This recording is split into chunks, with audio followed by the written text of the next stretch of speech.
wabarakatuh. Nama saya Farah Amani binti Abdul Rahman, 10 DAB 18F2021.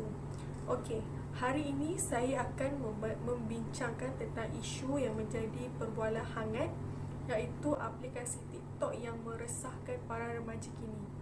Okey, hari ini di dalam video ini saya dan ahli kumpulan saya akan membincangkan faktor, kesan dan cara mengatasi masalah isu ini.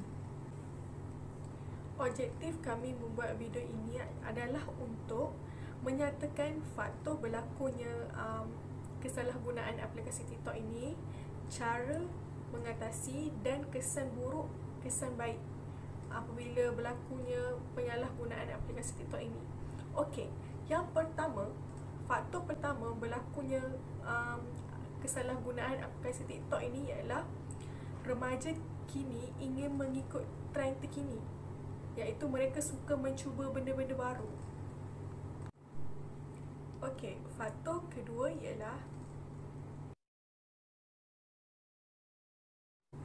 ketagihan penggunaan gadget. Okey, berlakunya ketagihan penggunaan gadget ni ialah apabila mereka sudah mencuba aplikasi ini dan mereka merasa seronok dan mereka akan selalu bermain sahaja dengan aplikasi itu sehingga tidak tahu mana baik dan mana buruk kesannya. Okey, faktor yang ketiga ialah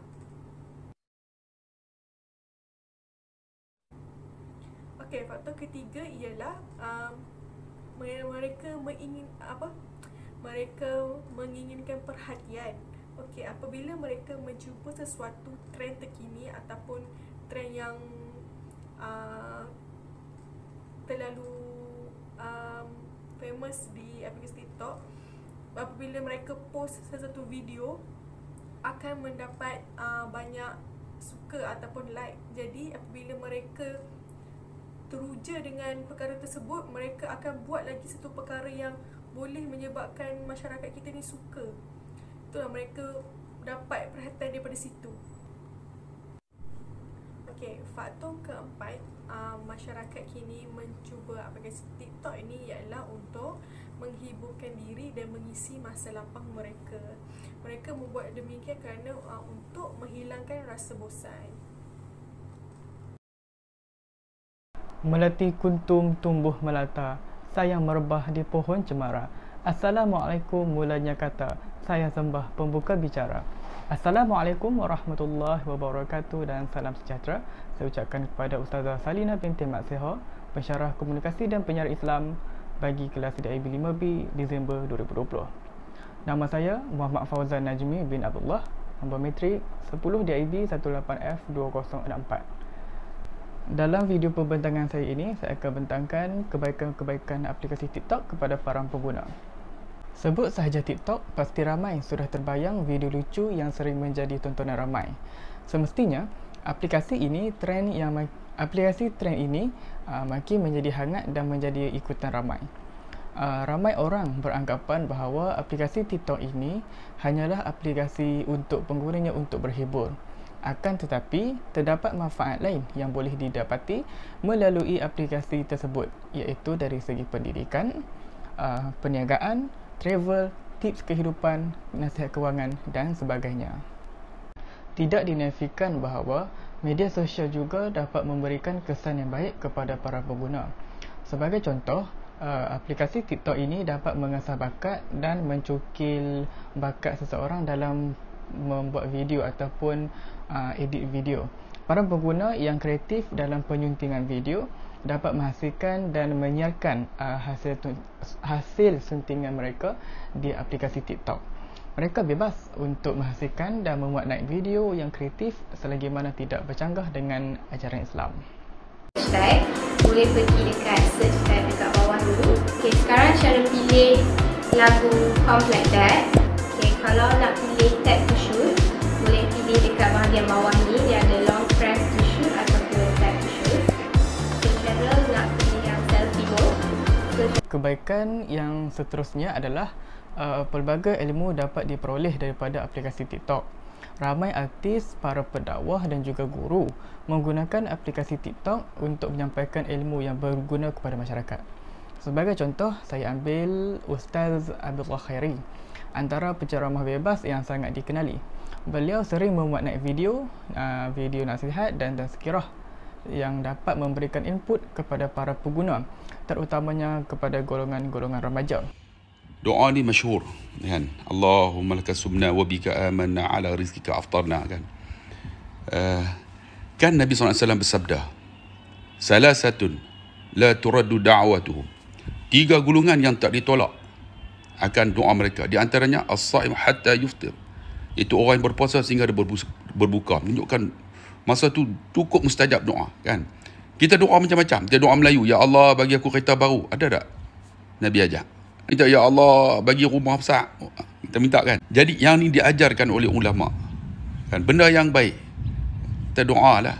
Sebab ketika itu sangat mustajab doanya. Melalui video-video ini, para pengguna dan juga ataupun khususnya remaja secara tidak langsung akan mendapat suatu pengajaran walaupun tidak menjalankan pembelajaran secara bersemuka.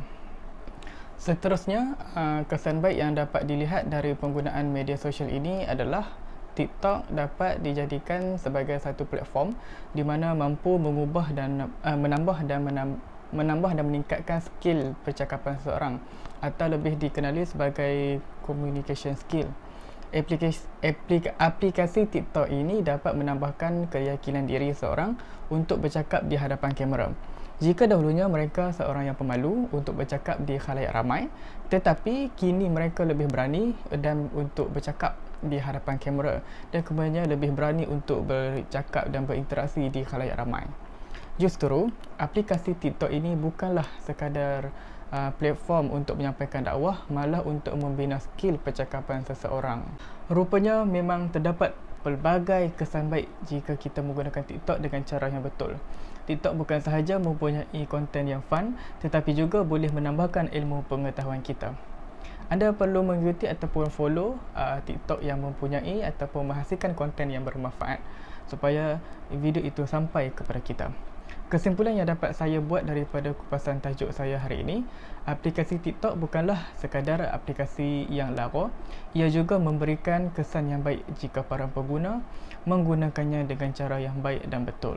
Aplikasi TikTok ini juga menjadi medium untuk menyampaikan dakwah pada zaman serba moden kini. Diikuti juga oleh media-media sosial yang lain. Selain berdakwah, ia juga dapat menjadi platform untuk mengasah bakat dan menambah baik communication skill seseorang individu itu. Terima kasih daripada saya. Assalamualaikum warahmatullahi wabarakatuh. Assalamualaikum warahmatullahi wabarakatuh. Nama saya Nur Zahira binti Muhammad Santaran. Nombor metrik 10 DIB 18F2031. Hari ini saya akan membentangkan berkaitan dengan kesan buruk penggunaan aplikasi TikTok. Kesan buruk yang pertama ialah aplikasi TikTok ini dapat meningkatkan kes pedofilia. Kes pedofilia ini merupakan satu orientasi seksual di mana seseorang itu mempunyai nafsu seksual terhadap kanak-kanak yang berumur 13 tahun dan ke bawah. Seperti yang kita tahu, aplikasi TikTok ini terdapat pelbagai jenis video. Dan dalam aplikasi TikTok ini juga terdapat ibu bapa yang merakam lalu memuat naik video anak mereka di media sosial seperti TikTok. Seterusnya, video itu ditontoni oleh semua orang, tidak kira sama ada ianya kenalan daripada ibu bapa tersebut ataupun tidak. Selain itu, terdapat segelintir kanak-kanak di luar sana juga mahir dalam menggunakan aplikasi TikTok ini. Lalu mereka membuat video sendiri dan memuat naikkan sendiri video tersebut. Oleh itu, penggunaan aplikasi TikTok ini dapat meningkatkan kes pedofilia dan ianya dapat membahayakan keselamatan kanak-kanak tersebut. Seterusnya, kesan buruk yang kedua ialah ia akan menjadi ketagihan penggunaan gadget. Ketagihan penggunaan gadget ini akan berlaku apabila kita terlalu leka atau seronok dengan sesuatu aplikasi tersebut. Contohnya aplikasi TikTok ini, seperti yang kita tahu, dia terdapat pelbagai jenis video di dalamnya. seperti video memasak, video ceramah, video game dan sebagainya. Makanya ketagihan penggunaan gadget ini boleh menyebabkan kita banyak menghabiskan masa dengan gadget sehingga tidak mempedulikan keadaan di sekeliling kita. Okey. Selain itu, ketagihan gadget ini juga boleh mengakibatkan masalah psikologi sekaligus masalah kesihatan diri. Okey, kesan buruk penggunaan aplikasi TikTok yang terakhir bagi saya ialah penggunaan aplikasi TikTok ini dapat menghilangkan rasa malu dan nilai kemanusiaan dalam diri kita sendiri. Hal ini kerana terdapat segelintir manusia yang tidak mempunyai perasaan malu, terutamanya bagi golongan wanita yang memuat naikkan video mereka dalam keadaan yang tidak sopan seperti melakukan video dalam keadaan yang terkinja-kinja. Walhal ada juga yang sanggup mempamerkan aurat dan melanggar hukum agama semata-mata untuk mendapatkan like daripada orang ramai. Itu saja daripada saya. Sekian, terima kasih.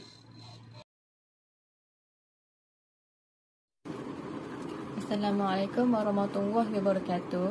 Nama saya Nusyirah binti Riza, nombor metrik 10 dan AB 18F2047. Saya akan membentangkan tentang langkah mengatasi TikTok.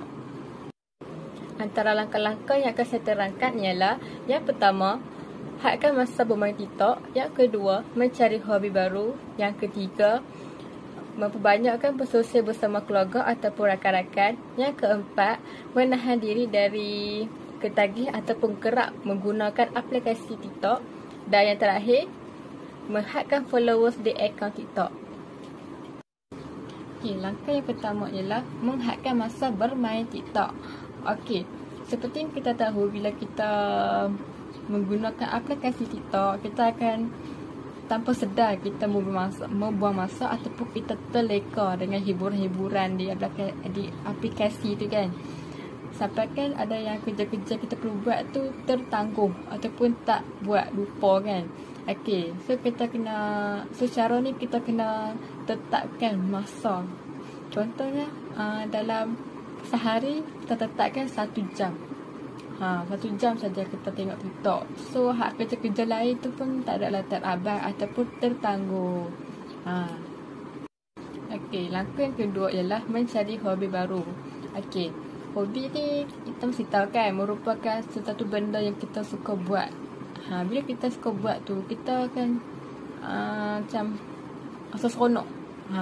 Contoh bila kita ada hobi, contoh macam masak ke, tanam pokok ke. So dari situ kita boleh mempelajari kemahiran yang baru.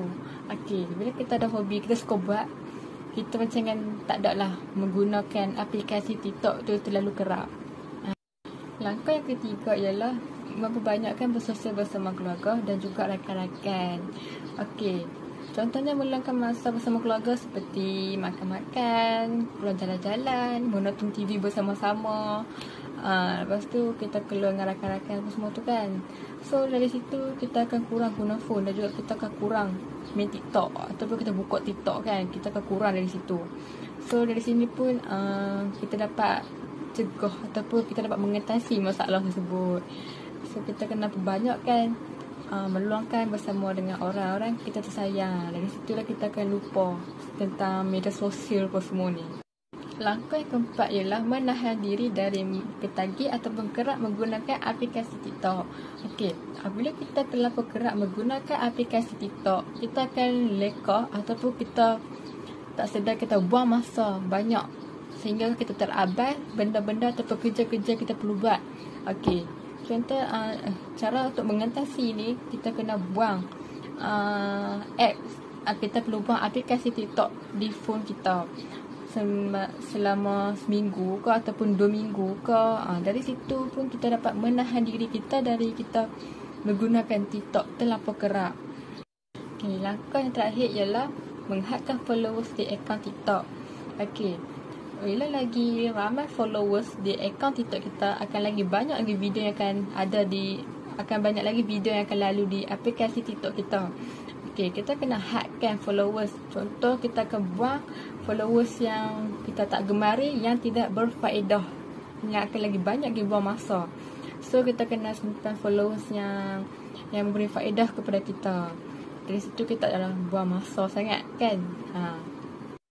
Contohnya video yang memberi faedah ialah seperti video-video yang memberi ceramah agama, dan bagi video masakan, video teknik-teknik macam cara belajar.